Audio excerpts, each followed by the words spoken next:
Van Horn is wrong about birth control, and I'm going to prove it to you right now. Take two. Thank you. This is the second time I've tried to do this video, and then I made a mistake and I didn't push record, and I had a really good point. And doesn't it always happen that way? Okay, with all due respect to Trent Horn, he seems to be okay. The world of apologetics, Christian apologetics, is dirty. Okay, people are so rude to each other. They call each other stuff and yada yada yada. You have really really bad persons that are just disrespectful and do not honor Christ. And then on the other hand, you have Mr. Horn, who's actually one of the better examples on how to do apologetics. It's not flashy and it's not going to get you a million subscribers in 1 second, but they're thoughtful, okay, about what they say. The problem is that they don't believe in sola scriptura, right? Scripture alone. And to an extent, I don't necessarily think that just reading the Bible in and of itself is 100% what you need. You also need some cultural and historical background. I insist on that in almost all my videos. You have to have background, okay? So Trent Horn has belongs to this group, I think is how it goes, and they have this website called Catholic Answers. The question arose when I watched the video of him with Ruslan talking about the issues that Protestants have with sexuality and things like that. And the other thing was that we're talking about birth control, and the Catholic Church does not allow birth control. They call it sinful in their eyes. And he gives one example about if you're having a wedding and you invite the cousins on the day that everybody can come, then that's like having sex while your wife is fertile.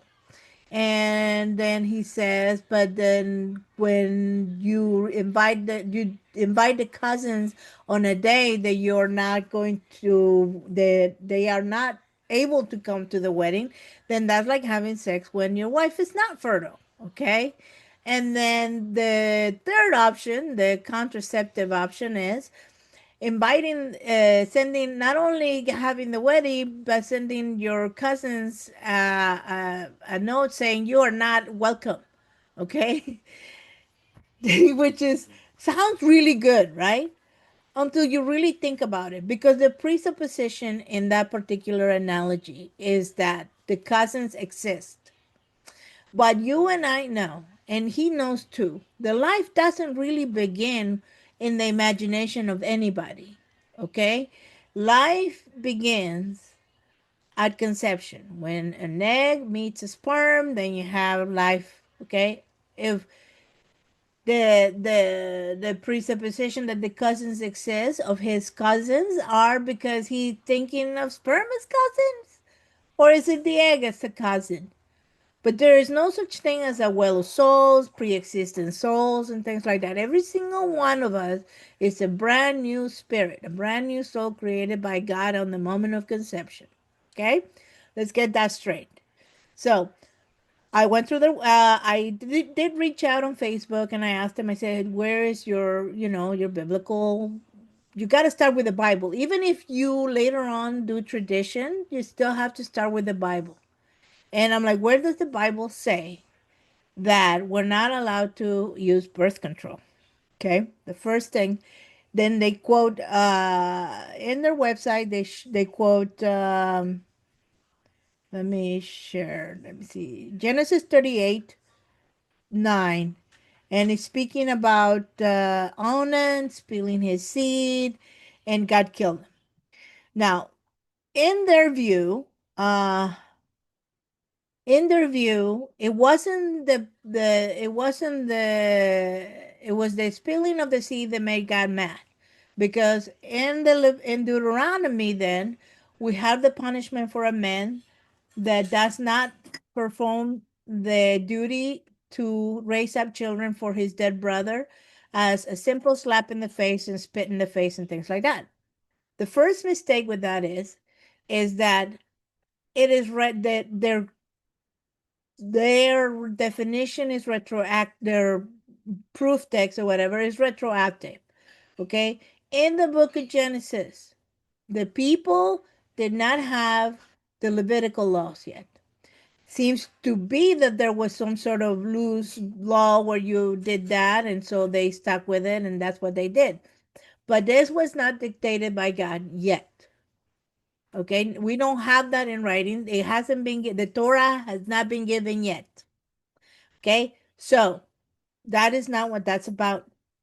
Now, while God may dictate certain punishments that we can do up to a certain point as human beings, God can reserve the right to make the punishment more severe if he thinks that what we have done is above and beyond the pale of legality. Now, what was the problem in here? Now, they say, well, he spilled the seed and that's why, da da da. That's why God was angry. God was angry at Onan, not because he spilled the seed. Okay? Now, let me just say another thing on that particular subject. If we go further in the Levitical law, the Bible talks about a man having an emission at night. Okay, and that means, spilling his seed in his sleep and stuff like that. He is not automatically killed. He is not even in trouble. It's not even sin. You know what it is? It just makes him ritually unclean, which then he proceeds to wash and wait until the end of the day, and then he's again ritually clean. This is not a sin, okay? We can get into the nuances a lot, but let's just start with that. So that's not the issue. The spilling of seed is not the issue here. When you say that that's the only thing, you're forgetting the other participant in this relationship or this so-called relationship, Tamar. He was using Tamar for his own pleasure and not giving her her due by giving her a child. Okay? That's what made God mad. The sexual abuse of a woman for no purpose other than your own pleasure or his own pleasure. Okay? Why? And two, when a woman didn't have children, okay, it was as close to a death sentence as you can get. There was no children, no support. Your children would take care of you in your old age, right? They would provide for you for the widow. That means she's in limbo, in a status where she can't claim help from anybody. Okay, there's a whole lot of things that could happen to women that didn't have children and didn't have a family support. That's what Onan was doing. He was removing all sort of support from Tamar. Okay, and he was sexually abusing her. Two things. Okay, that makes God mad. If you go back to the book of Genesis, the narrative of Abraham and Sarah going into Egypt, and Abraham sells his wife to the Pharaoh for his own life, right? And then God strikes them with plagues and things like that. And so they leave. Eventually, they find out. What does it say at the end of that narrative? God did it because of Sarah, not because of Abraham, because of Sarah, to punish them for the abuse perpetrated on one of his daughters. And that was the punishment here in Genesis 38 9 to 10. It is the abuse of one of his daughters. Okay? You can, the thing about biblical interpretation is sometimes if you look at something one way, okay, all your life, and people point it out at you, and you're like, aha, but then you have to think about all these things in all the context and always. Now, the other thing is, he says, their website also lists that the Catholic Church has been arguing about this for 2,000 years. And what do they give?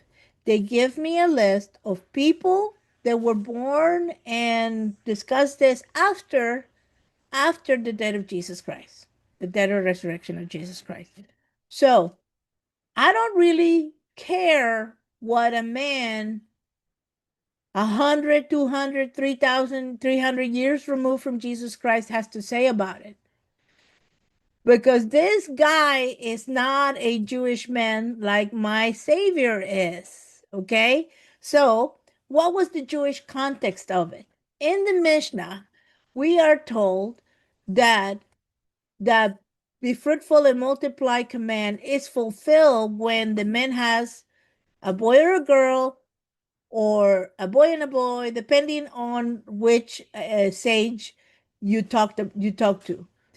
And I don't really remember Jesus addressing this issue at all. And if I'm incorrect, please somebody correct me, because I don't remember Jesus saying you gotta have this many kids and you can't stop it. Okay. Now, this is the that those are my biblical issues. And it really doesn't take that hard. It's not that hard. Okay. And let me just say one more thing. In the Mishnah also you can find places where a man is not allowed to cause himself to be infertile or stop himself from being fertile, but a woman is. She's allowed to have any method of birth control. And that's the other thing. Birth control is not something we do now that we have the pill. It's just more convenient. You can just take a pill and be done. But birth control has been around since the beginning of history, guys. Okay? So this is not a new thing. This is not something the Catholic Church came up with. We women and men have been trying to figure out a way to stop to be able to in control of their own fertility from the beginning of time. Okay, so that's another avenue you can investigate and look at. The last thing I will say on this in this matter is it's a matter of cultural and economical issues. Okay, Trent Horn, myself, and just about anybody that lives in this United States of America, oh, he is Canadian, I'm sorry, even Canadians, okay? We live in a different world than Mexico, South America, Irish. My husband was just showing me, was it Monty Python? Oh yeah, it's an English thing. It's an English thing about, having children after children after children and not being able to afford it. And and he tells people, well, you have to exercise self-control. Let me just say something about women's bodies. Okay? They vary and they change all the time. Okay? Now, a woman that has everything perfectly going for her, yeah? Perfect nutrition, no stress. She has a great life, exercises, takes care of herself. She has all the things possible and stuff like that. It's easy for a woman in that stage of life to track her periods, make sure that her fertility is this and that. Not every time, but every time you add a variable, those things change. If your nutrition is a little deficient, if your stress level is different, if you man, if you're having a bad month and financially you're stressed and all of that, that changes the chemistry of a woman's body, and therefore your cycles are all over the place. Okay, so you tell me, well, okay, I guess we're gonna skip sex until we're ready to have babies. How many couples are gonna do that realistically? Not me. Yeah. Uh-uh. We live in a real world, friends.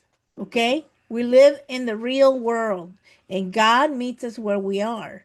Now, what I'm trying to tell you is you cannot put your American Canadian lenses and say this is how it needs to be for everybody, because women in other countries have different cultures. Okay, They have a different power dynamic in their household.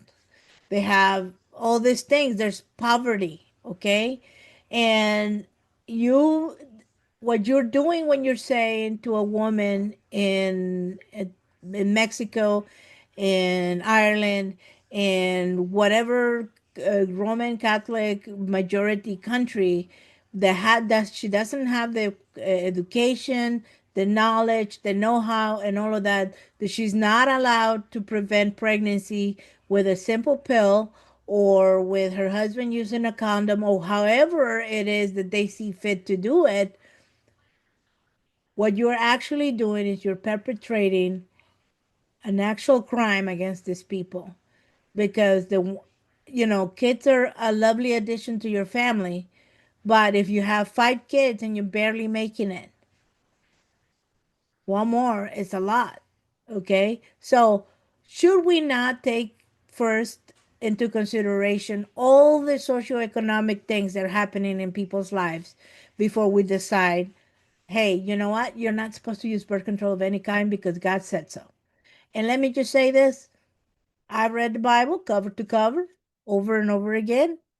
I read some of the Mishnah related to this issue, some things in the Talmud, which would be something that Jesus would have, the Mishnah for sure, that Jesus would have been knowledgeable of. And if he'd have thought that this was something that needed to be addressed, he'd have said something, but he didn't. Okay, he made judgment calls of a lot of things, but I don't remember him saying, women, you're not allowed to prevent pregnancy. And let me tell you, by the time that Jesus came to this world, he knew about these things because these things existed way before his time. Ways to prevent pregnancies. All right. It's a very complicated subject and it's something that really should be decided by you, your spouse, and your doctor. That's a decision that you three need to make to take into consideration everything. Now, I would say that one advice is make sure that the birth controls that you're taking are the ones that prevent but don't terminate. Okay, so that's something that you need to talk to your doctor and be aware of. And let's just give a little bit of compassion. And you know what? In all honesty, you know, the Pope sits in a castle in lovely robes. He's never been married. He has no conception of what marriage and struggling is, trying to make it day to day. Okay? He is not qualified to tell anybody how many children to have and he's not qualified to tell any woman how to manage her fertility. All right? That's something between her and her husband and her doctor, if she chooses. At any rate, I know Mr. Horn has his heart in the right place. Okay, and again, he's a dude, and he's a Catholic dude. So there's two for two.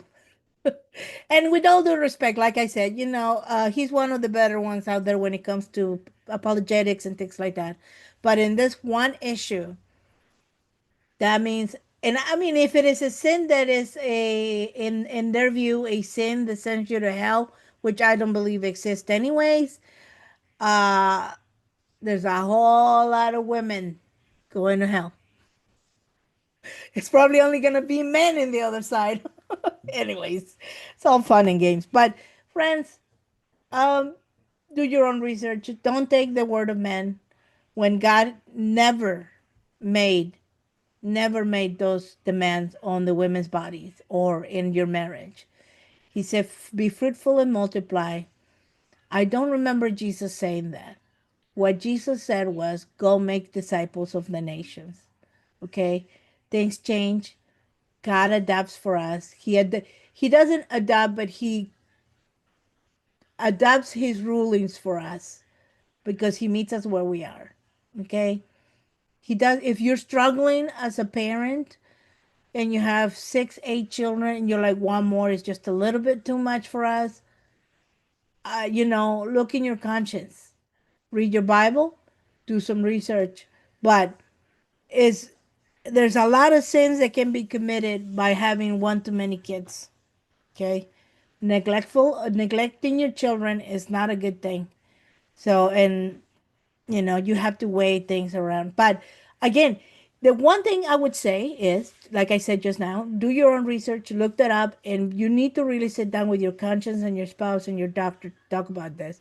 But don't take some dude that sits in a castle, and not some dude that doesn't know anything about your life on YouTube. I don't know really know anything about your life, and so I'm only speaking from my experience and what I know about the Bible. All right, that's it. You do you. All right. God bless. Have a good day. Bye.